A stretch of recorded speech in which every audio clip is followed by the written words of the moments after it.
my fellow artist friends. Today I'm going to be painting this Monarch butterfly, so let's jump right into it.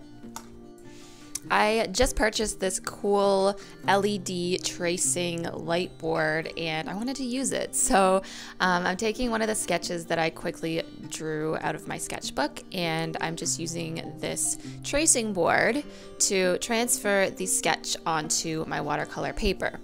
If you want to check this out, I'm going to leave a link to everything in the description box below.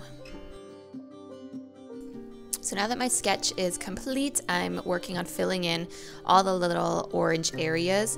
In watercolor, we always work from light to dark, so I'm starting off with a lighter mix of orange, and in some spots I've added a little bit of Indian red to this. Again, I'm going to leave all the colors and everything below so you can check those out. So I'm just filling in all of these little spaces that I have created. I wanted to do each space individually so that I would kind of get that watercolor effect in each space as opposed to just doing one large orange area, if that makes sense. So once that's dry, I'm grabbing my Payne's Gray and I'm just going to work on filling in the body. You'll notice right now that the Payne's Gray is not very dark. I'm going to darken that later on, but it's just how watercolor works. It's always going to dry a little bit lighter than how you've applied it. So feel free to go over what you've done previously if you want to increase that darkness and make it more intense. I'm also using a number 3 brush here for the majority of this piece. It works really well. It doesn't have too much of a pointed tip, but it has just enough of a fine tip to kind of get those lines that I want in there, and it actually worked really well for this piece. So now I'm just working on the other side while that first side dries. As I said, I'm going to darken this because I really want it to be black, like how a monarch butterfly would look. And I'm using a wet on dry technique here, so I haven't wet the paper first. I'm just grabbing the wet paint and going straight directly on to the paper. And I'm making sure to be careful with these lines and try to have a steady hand as I do them because I don't want to kind of get more of the Payne's Gray into the orange where I don't want it because that would kind of mess everything up. Now I'm just gonna grab my fine little detail brush and do the antenna.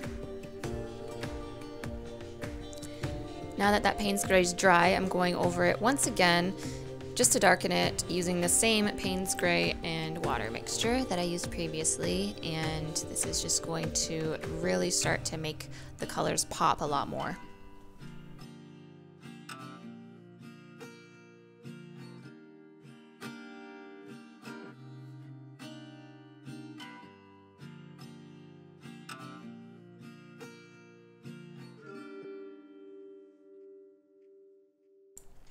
Now once that is completely dry, I'm going to grab my eraser and just erase any of the lines that I had made before, and with a white ink pen, I'm going to add in all of the final details, all the little dots along the wings and on the body. And that's really all that there is going to be to it. I'm actually creating this piece for my book that should be out I think next year, early spring. So yeah, I hope you guys enjoyed this video. If you did, please give it a big thumbs up.